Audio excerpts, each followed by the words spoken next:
when that unbelievable news, like a thunderclap from the heavens, tore through the clouds, carrying the lingering smoke and blood of the battlefield, and finally arrived at the gates of the Luoyang sect after traversing thousands of mountains and rivers, the entire sect seemed to be seized by an invisible giant hand, experiencing an extreme tug of war from the abyss of despair to the pinnacle of ecstasy. Hanli, this junior brother Han, who had only recently joined the sect and had only successfully condensed his nascent soul, had actually shown his prowess on the front lines of the Mulan grasslands. With earth-shattering speed, he had instantly killed 2 nascent soul cultivators of the same level in the blink of an eye, and even escaped unscathed despite being personally pursued by a late-stage nascent soul divine master of the Mulan clan. This news itself had transcended an ordinary battle report. It was more like the opening chapter of an absurd yet thrilling legendary tale. In an instant, within the Luoyang sect, from the menial disciples to the elders, everyone's reactions were a complex mix, so dramatic and unpredictable that perhaps no tale of cultivation novels could rival it. The news was no less powerful than a thunderbolt containing world-destroying might suddenly being thrown into the seemingly calm and tranquil depths of the Tian and cultivation world. The deafening roar unleashed unprecedented waves of shock and a profound sense of awe. Hanli, whom many perceived as still somewhat immature after his initial nascent soul cultivation, was completely reshaped in the rumors. He not only possessed a divine sense far surpassing that of his peers, bordering on monstrous, but he was also a hidden master swordsman, a peerless swordsman with divine skill. Most incredibly, he had managed to escape unscathed from the furious pursuit of a late-stage nascent soul cultivator, a being standing at the pinnacle of this world, practically a terrestrial immortal. Each and every one of these events was like a heavy hammer blow, slamming into the established barriers of perception of all the cultivators who heard the news, leaving them teetering on the brink of collapse. Anyone with even a slight recollection of Hanli was stunned by this news, which was as bizarre as a fairy tale yet as shocking as an undeniable fact, leaving them speechless and unable to recover for a long time. However, after the initial shock and uproar subsided, a more pervasive emotion, deep suspicion, began to grow and spread silently and insidiously, like a thick fog permeating a winter canyon. Soon, another rumor, completely opposite to the good news and chillingly insidious, spread like wildfire. Some voices claimed with absolute certainty that Hanli had already met with misfortune and perished deep within the Mulan grasslands. The falling cloud sect's grand display of its glorious achievements is merely a smokescreen to maintain its crumbling reputation and morale, preventing its disintegration amidst fierce competition for resources and surrounded by powerful enemies.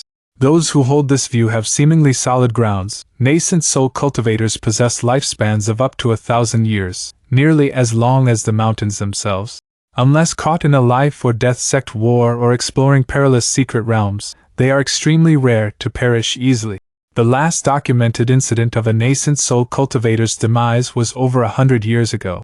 How could a newcomer who had only condensed his nascent soul a few years ago, upon entering battle, consecutively kill 2 beings of the same level whose cultivation years might be several times longer, and escape from the clutches of an enraged late-stage powerful expert?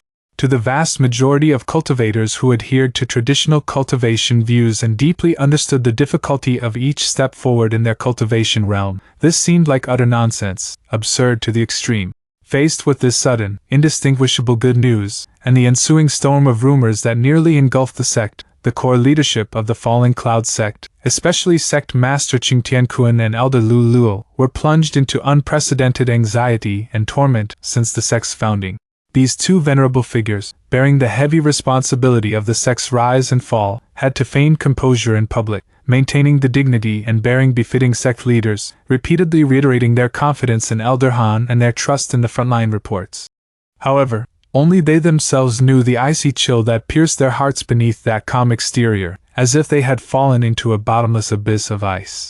In countless sleepless nights, they repeatedly pondered and pessimistically speculated. Perhaps this was simply a desperate measure by the frontline generals to stabilize morale, which was wavering due to the unfavorable war situation. They had to embellish and exaggerate a disastrous defeat, or even a tragedy, into such a joyous occasion.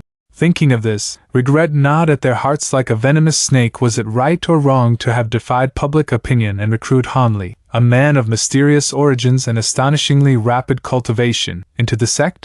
Could this not be an opportunity for the sect's revival? but rather a death knell that would invite a wolf into the house and ultimately bring about catastrophic disaster? Outside the sect, sarcastic remarks were incessant. Neighboring sects that had previously had grudges against the Luo Yun sect or were merely envious of its resources now resembled hyenas that had smelled blood.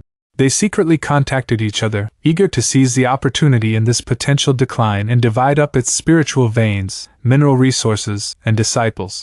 Even some rogue cultivators with cultivation only at the foundation establishment stage dared to loiter outside the Luoyuan sect's gates, speaking sarcastically and pointing fingers.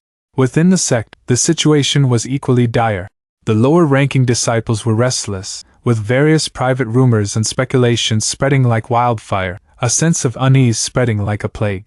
Even worse, the focus of doubt quietly shifted to Han Li's Taoist partner, the aloof and secluded elder Nangongwan, as if her very existence was some kind of ominous sign. However, amidst this almost solidifying cloud of doubt and despair, a few steadfast and warm lights never extinguished. In the hearts of the maid Lu Yu and the nominal disciple Mu Piling, Han Li's image had long transcended the ordinary categories of teacher or genius, almost reaching the level of an omnipotent, miracle-creating god. No matter how bizarre or unbelievable the rumors outside were, even Zhang Yuan, who personally brought back some information, spoke in a way that sounded like rambling to outsiders in their pure and fervent belief. Any earth-shattering act Elder Han committed was perfectly justified and unsurprising. They silently upheld this trust, like candles guarding a glimmer of light in the dark. Meanwhile, on the other side of the vortex, Nangongwan, upon first hearing the news, felt her heart tighten as if gripped by an invisible hand. She didn't doubt the veracity of the news, as outsiders speculated. To her, the possibility of Han Li creating a miracle far outweighed the devastating news of his demise. What pierced her heart and soul in that instant was something far sharper and more enduring than mere doubt, a profound awareness of the ferocity and danger of the battle on the front lines, an agonizing desire to be there in his place, and the pain of self-reproach for being in the relatively safe rear, unable to fight alongside her beloved against the formidable enemy. This torment, a mixture of worry, longing, and helplessness, relentlessly seared her soul day and night, casting a lingering melancholy over this usually aloof and composed fairy. Just as the entire Luoyuan sect was suffocating under the weight of rumors beset by internal and external troubles, and even Qing Tianquan and Lu Luo were beginning to accept the worst-case scenario of Han Li's demise, the atmosphere within the sect reached a freezing point, as if winter had prematurely arrived, when a turning point, accompanied by an even more shocking truth, finally arrived from the distant Mulan grasslands like a second, more powerful thunderclap. Conclusive follow-up information began to emerge through various secretive and reliable channels, like a trickle eventually becoming an unstoppable torrent, completely breaching all the dams of doubt. The most shocking core evidence has surfaced. The late-stage nascent soul divine master from Mulan's side who personally pursued Han Li admitted, in a semi-public setting, that Han Li was powerful and difficult to deal with, and frankly stated that his pursuit had failed. Furthermore, multiple sources corroborated each other's accounts, revealing that this thrilling, desperate chase and counter-chase, spanning grasslands, mountains, and deserts, lasted for months. The Mulan Divine Master, with his extraordinary cultivation and esteemed status, exhausted all his resources, laying an inescapable net, yet he could not truly capture that ghostly figure, ultimately watching helplessly as he vanished into the vastness of the world. These details are more convincing and thought-provoking than a simple escape. This was no simple escape, but rather a protracted, earth-shattering contest of will and the limits of supernatural power. Meanwhile, a previously overlooked but now glaring detail began to be repeatedly mentioned and scrutinized by all those concerned: the two nascent soul-level cultivators lost by the Mulan side in the Battle of Huanglong Mountain, the infamous Tianku Shangren and Gu Shuangpu, skilled in combined attacks, had vanished without a trace since then, never appearing in any public or private setting. Their tribes also remained silent and shrouded in secrecy. When those cultivators who had survived the Huanglong Mountain battle, enduring hardships and finally returning, brought back fragments of their first-hand memories, all the speculations and doubts were finally pieced together into an irrefutable, magnificent, and terrifying truth: Han Li, he truly did it. Not only did he do it, but the speed and intensity of his actions, and the shock of the result, far surpassed the initial brief battle report. Before 100,000 eyes he made his debut, swiftly slaying two powerful enemies of the same level with overwhelming force. Then, under the raging fury and unwavering will of a late-stage nascent soul cultivator, he traversed thousands of miles, maneuvering for months, before finally vanishing, leaving behind a legendary figure that left the entire grassland speechless. The entire cultivation world of Tiannan was in an uproar at this moment. It was no longer the previous euphoria mixed with doubt and clamor, but a pure and extreme shock and fervor born from the impact of irrefutable facts. Upon receiving this undeniable news, in the main hall of the Luoyuan sect Master Qing Tiankuan and Elder Lu Luo, two veteran cultivators who had cultivated for hundreds of years, weathered countless storms, and possessed unwavering resolve, could no longer suppress the surging emotions within them. The anxiety, fear, humiliation, and pressure that had accumulated over months transformed in an instant into an overwhelming wave of joy and pride, breaching the dam of reason. Cloudy tears escaped their eyes, streaming down their weathered faces. They wept together, then burst into laughter, almost manic. All the infamy, all the contempt, all the internal and external troubles seemed so insignificant at this moment, vanishing like smoke. Only one incredibly clear and proud thought remained in their hearts. Their judgment, which had defied all opposition, was correct. The Falling Cloud sect had truly stumbled upon a once-in-a-lifetime treasure, a treasure worthy of glorifying their lineage and rewriting the sect's destiny. When the news reached the inner palace, Lu Yu's pretty face flushed crimson with excitement, her delicate body trembling slightly from extreme joy. She almost had to lean on the doorframe to steady herself, her eyes sparkling with adoration and ecstatic elation. Mu Peeling stood frozen in place, her heart filled with a complex mix of emotions. That figure in green robes, already incredibly tall in her eyes, was now bathed in a mythical golden light. Such a brilliant and outstanding man, surpassing all his peers, was like the bright moon in the sky, dazzling in his brilliance. Alas, that moonlight would never fall upon her. A faint sense of melancholy intertwined with heartfelt admiration, transforming into a barely audible sigh.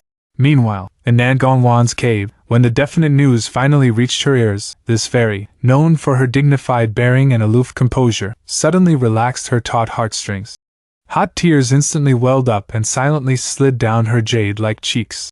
But those tears no longer contained worry and bitterness, but rather a relieved sense of security, unparalleled pride, and a surging, warm current of happiness. 1,000 words surged and converged in her heart, finally coalescing into a single, clear, and proud thought that echoed repeatedly, resonating deep within her soul: he truly is my man.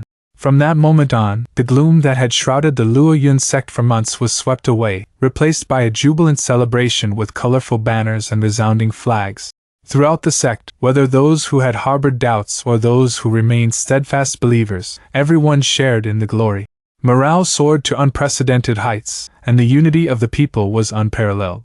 The sect urgently dispatched its most capable and astute core disciples and stewards to form a high-level welcoming party, filled with boundless respect and anticipation, to greet this heroic elder who had brought immense honor to the sect and was about to return in triumph.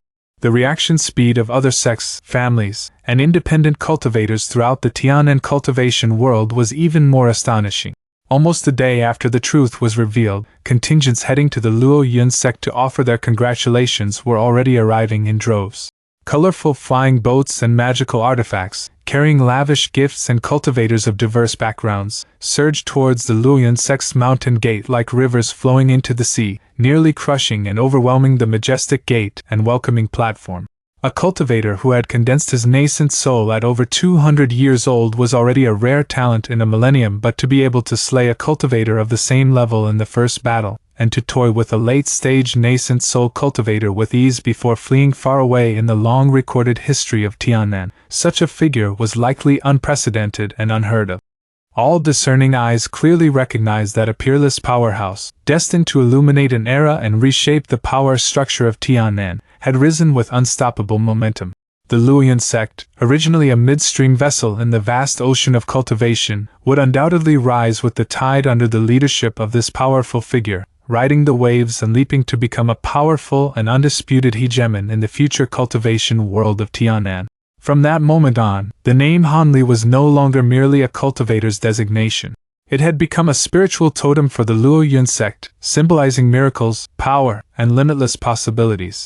It was deeply imprinted in the soul of every Luoyuan sect disciple, inspiring unwavering respect and admiration throughout the entire sect, from the highest elders to the lowest servants, who were willing to prostrate themselves in worship. An era belonging to Hanli, a Luo Yun sect transformed by him, was beginning its glorious prelude with the final confirmation of this news.